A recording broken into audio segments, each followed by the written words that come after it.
ఒక బ్రాహ్మణుడు జాంబవంతుడు వీళ్ళు ఎదురు సంవాదం అన్నట్టు, ఎదురు వాదించుకుంటారు. అంటే నువ్వు ఎక్కడ పుట్టినావు, నువ్వు ఎట్లా పుట్టినావు, నువ్వు మాదిగోని, నువ్వు ఎట్లనా అట్లనా, నువ్వు ఎవరికి పెద్ద అని అంటారు.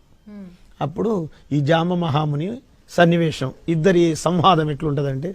ఎక్కువని మది పలుకబోకుమురా ఒరి యదవ పూర్వము ఎక్కువెవ్వరో తెలిసి పలుకుమురా, ఎక్కువ నేననచు నీవు నిక్కి పలికవు నీచమతుడా, మా తక్కువ వారలకి మీరు దాసులైతిరి దవిడి కొడుక, వ్యాసమాతంగుండు ఎవ్వడురా, ఇన వంశరాజులు వ్యాసులైన వశిష్ణుడెవ్వడురా, సూచుకొనుడి శక్తి పరాశరుడే సమందపు వారలోయిక, వ్యాస సంతతి పంచపాండవులు వారలు మాకేమి కావలే, కృష్ణుడు మాకేమి కావలేరా, మా వరుస తెలుపు మీ కృష్ణుని పూజింపుచుంటిరిరా, కృష్ణుడే మా జాంబవతిని ఇష్టముత పెళ్ళాడి ఉండెను, శ్రేష్ఠుడైన కౌరవాదిపు జ్యేష్ఠ పుత్రిక నివ్వలేదా, కడప దాటిద గర్వమంటారు, చనిపోయినాక నడువు ముందర ఎనుచు పలికెదరు, పుడమిలో గ్రామముల గత్తర పుట్టినా మీరంత భయపడి, కడకు దొరికిన వీధి వీధుల జడియ కను తిరిగెద ముబ్బడివే, మేం తిరుగుతాం కానీ మీరు తిరుగుతారా,